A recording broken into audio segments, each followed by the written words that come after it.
बाजार के दिग्गज जाने माने एडवाइजर सीट्रस एडवाइजर्स के फाउंडर संजय सिन्हा। संजय जी, बहुत शुक्रिया आपका समय देने के लिए सर, स्वागत। और आपसे नए साल में सर पहली बार मुलाकात हो रही है, तो आपको ढेर सारी शुभकामनाएं, बधाई भी। सर, बाजार में परिस्थितियां आप किस तरह से आगे पैन आउट होते हुए देख रहे हैं, क्योंकि अनिश्चितताओं के दौर से बाजार बाहर निकल पा रहा है और रह रह के बेयर्स का ग्रिप मजबूत हो रहा है। अब ट्रेड डील को लेकर थोड़ी ऑप्टिमिज्म बिल्ड हुई। अमेरिकी राजदूत ने कहा कि जल्दी हो जाएगी, लेकिन अभी तक कुछ कॉन्क्रीट बाजार सुनना चाह रहा है। आपकी राय सर क्या है बाजार को लेकर? यहां से क्या देख रहे हैं आप वे अहेड? सबसे पहले धन्यवाद मुझे इस प्रोग्राम में शामिल करने के लिए, और मेरे तरफ से आपको, आपके सारी टीम और आपके श्रोताओं को नई साल की शुभकामनाएं। हम लोगों ने सिट्रस एडवाइजर पिछले 14 साल से हर जनवरी के महीने में एक स्टडी पब्लिश करती है जिसका नाम होता है टॉप 10 इश्यूज। तो हम लोगों ने टॉप 10 इश्यूज फॉर 2026 भी पब्लिश किया है, जिसमें कि हम लोगों ने 10 ऐसे इश्यूज को हाईलाइट किया है जिनका प्रभाव बाजार पे इस साल रहेगा। मुख्यतः उसमें अगर आप देखें तो जो आपने अपने ओपनिंग रिमार्क्स में भी उनमें से कुछ पॉइंट्स पर चर्चा की। जियोपॉलिटिक्स जो है वो डेफिनेटली बाजार पर एक प्रभाव रहेगा, और उसी से संबंधित अगर आप देखें तो हमारी यूएस के साथ जो ट्रेड डील है उसमें जो डिले हो रही है, उसके कारण जो अनिश्चितता बनी हुई है वो भी बाजार पर एक फैक्टर के रूप में हावी रहेगा। लेकिन अगर इन फैक्टर्स का अगर आप इम्पैक्ट देखें तो बाजार के संदर्भ में इनका इम्पैक्ट मेरे ख्याल से 2-3 फैक्टर्स हैं जिन पर ज्यादा असर पड़ना चाहिए। एक तो है कि पिछले साल बाकी करेंसीज के अपेक्षा भारत की करेंसी रूपी में 5% का डिप्रिसिएशन हुआ। ये डिप्रिसिएशन शायद एक कारण रहा एफआईआई के आउटफ्लोज को प्रेरित करने के लिए। अगर जियोपॉलिटिकल सिचुएशन खराब रहा और हमारी यूएस की डील ज्यादा डिले होती है तो क्या करेंसी पर यह प्रभाव 2026 में भी हावी रहेगा, एक महत्वपूर्ण कारण बनता है। हमारा अपना मानना है कि वो 90 से 92 के बीच के रेंज में ही स्टेबलाइज हो जाएगा, और हो सकता है कि वो नीचे की तरफ भी जा सके। लेकिन जो दूसरा परिणाम जियोपॉलिटिकल सिचुएशन का या बाकी जो डेवलपमेंट्स हो रहे हैं ग्लोबल इकोनॉमी में, उसका अगर असर देखें तो उसका असर कमोडिटी प्राइसेस पर भी होगा, और कमोडिटी प्राइसेस पर जो असर होगा उसका हमारे ऊपर मिला जुला असर हो सकता है। 2024 में अगर आप देखें तो कमोडिटी के प्राइसेस हमारे कंपनीज के लिए फेवरेबल थे, उनकी परफॉर्मेंस FY25 में ज्यादा अच्छी रही। FY26 में हम उतना ज्यादा नहीं देख रहे हैं। लेकिन अगर कमोडिटी के प्राइसेस कैलेंडर ईयर 26 में स्ट्रांग रहे तो FY27 में हो सकता है कि कमोडिटी सेक्टर की जो कंपनीज हैं वो ज्यादा अच्छा प्रदर्शन दे पाए। तो ये तो समझिए कि मोटे मोटे तौर पर असर हुआ बाजार पे।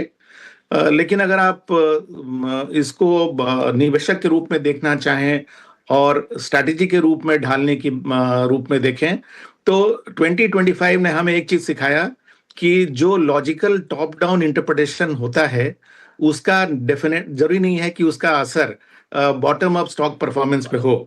मतलब अगर आप उदाहरण के तौर पे देखें तो पिछले साल आरबीआई ने 125 बेसिस पॉइंट से रेट काटे, तो इतना अग्रेसिव रेट कट होने के बाद तो हाउसिंग सेक्टर में एक्सप्लोजन होना चाहिए था। लेकिन पिछले साल one of the worst performing index अगर आप देखें तो वो रियल एस्टेट का रहा। तो मेरे ख्याल से 2026 के लिए निवेश के रूप में अगर हम देखें तो भले ही हमें सेक्टर के बारे में व्यू टॉप डाउन बनाए, लेकिन हमें इन्वेस्टमेंट बॉटम अप ही करना पड़ेगा 2026 में।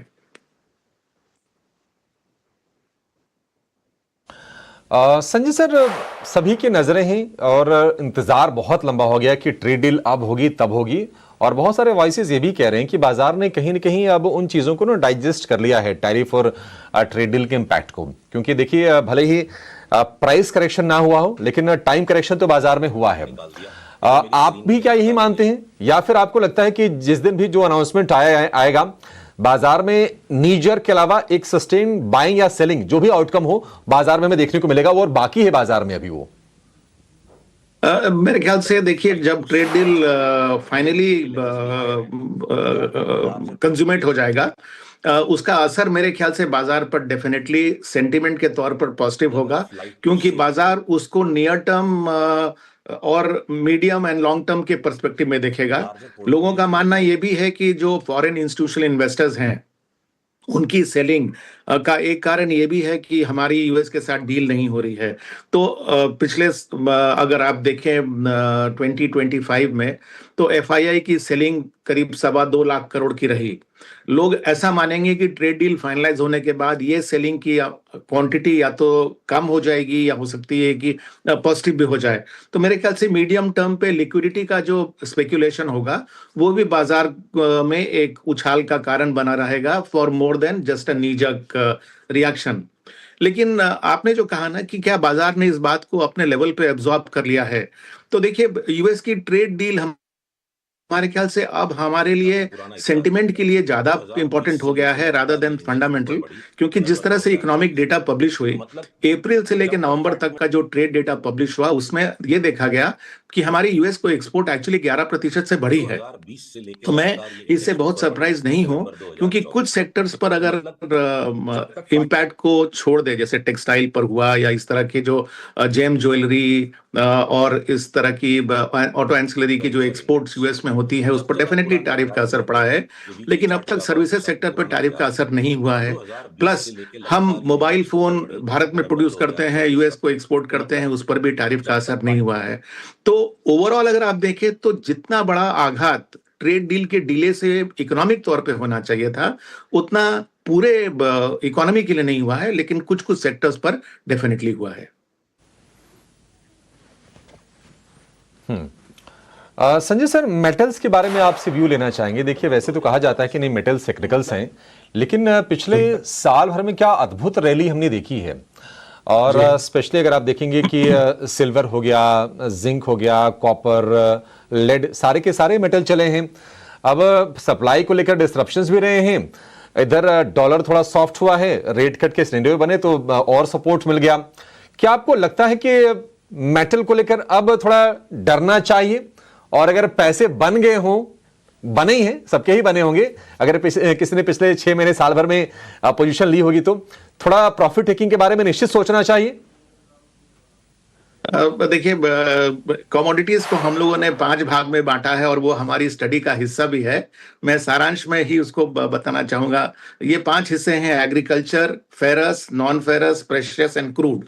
अगर आप प्रेशियस मेटल की आउटलुक को देखें तो जिस तरह से सेंट्रल बैंक्स का डिमांड गोल्ड के प्रति है, मेरे ख्याल से गोल्ड स्लो एंड स्टडी जो उसकी प्राइस है वो अप्रिशिएट करेगी, ना सिर्फ इस साल, हमारे ख्याल से अगले कुछ सालों तक, जब तक कि सेंट्रल बैंक का अप्रोच और रवैया बदल नहीं जाता है। तो ये हुई आउटलुक ऑन गोल्ड। रही बात सिल्वर की, तो चूंकि गोल्ड के प्राइसेस इतना ज्यादा बढ़ गए हैं तो रिटेल का इंटरेस्ट अब सिल्वर के प्रति बढ़ गया है। पहले क्या होता था कि सिल्वर माइनिंग तो होता नहीं था, वो किसी इंडस्ट्रियल प्रोसेस का ही एक बाई प्रोडक्ट होता था, इसलिए सप्लाई की लिमिटेशन है। लेकिन industrial demand for silver is also growing. EVs देखें और इस तरह के सोलर या और भी बहुत सारी इंडस्ट्री में सिल्वर की डिमांड पहले से ज्यादा है। और उसमें अगर आपने रिटेल इन्वेस्टर की डिमांड का तड़का डाल दिया तो सिल्वर में मेरे ख्याल से स्पेकुलेटिव डिमांड अब पहले से ज्यादा होगा, लेकिन उसमें गोल्ड के कंपैरिजन में प्राइस वॉलेटिलिटी भी ज्यादा होगी। अगर आप फेरस और नॉन फेरस के बीच में देखें तो फेरस मेटल की आउटलुक शायद उतना ज्यादा ना हो तेजी की, क्योंकि जब तक चाइना की ग्रोथ एक तेजी नहीं पकड़ती तो शायद फेरस मेटल की डिमांड में ग्रोथ ना होगा। लेकिन जहां तक नॉन फेरस मेटल है, खास करके एल्यूमिनियम और कॉपर, यहां भी वही समस्या है, सप्लाई कम और डिमांड ज्यादा। और जो डिमांड आ रहा है वो नई इंडस्ट्री से आ रहा है। तो मेरे ख्याल से नॉन फेरस मेटल का आउटलुक जो है वो पॉजिटिव है।